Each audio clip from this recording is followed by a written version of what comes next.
hati-hati ya kalau lagi main ke taman nasional kayak hutan gitu, bisa-bisa kamu hilang. Ini nggak cuma terjadi di Indonesia kasus hilang orang di gunung, di hutan, tapi juga di luar negeri termasuk di Amerika.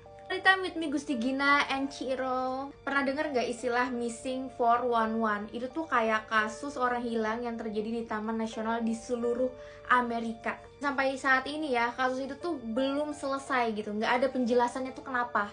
Jadi missing 411 ini tuh adalah istilah yang dipopulerkan sama David Paulides. Nah, dia tuh adalah seorang penyelidik, guys. Dia tuh ngumpulin cerita-cerita orang-orang yang hilang secara tiba-tiba di taman-taman nasional Amerika.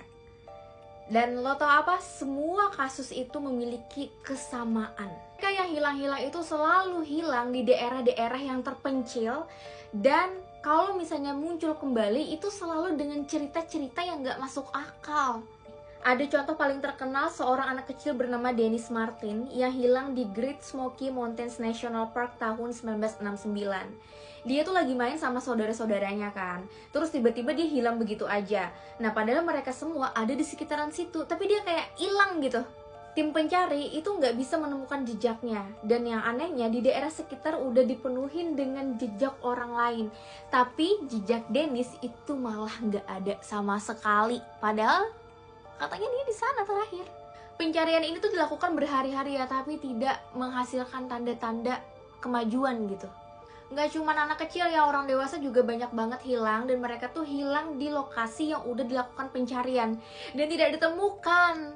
Sekalipun ditemukan, ini mirip banget dengan cerita di Indonesia. Misalnya ditemukannya di sini, misalnya hilangnya di sini, ditemukannya di tempat yang super jauh di sana gitu. Atau dia ditemukan di lokasi yang susah banget, super sulit buat dijangkau. Kayak, ini orang bisa sampai sini tuh gimana ceritanya? Si David ini pun menyimpulkan nih, ada pola-pola tertentu yang selalu muncul dalam kasus-kasus ini. Kayak hilangnya orang-orang dekat dengan air, atau hilangnya orang-orang yang terlalu cepat tanpa ada jejak apapun. Rata-rata tuh kayak tiba-tiba gitu loh guys, maksudnya nggak ada clue gitu. Nah, beberapa orang tuh bahkan percaya ini terkait dengan fenomena supernatural. Kalau orang Indonesia tuh bilang kayaknya disembunyiin sama dedemit gitu kan, atau dipindahin atau masuk ke portal goib. Kalau orang Indo bilangnya kayak gitu. Orang di Amerika juga ada yang percaya kayak gitu sih, walaupun dia juga banyak teori-teori lainnya. Tapi kalau menurut kamu pribadi nih, kira-kira kasus orang hilangnya tuh kayak di taman nasional, biasanya kan kayak hutan raya gitu kan, atau di gunung-gunung, itu kenapa? What happened?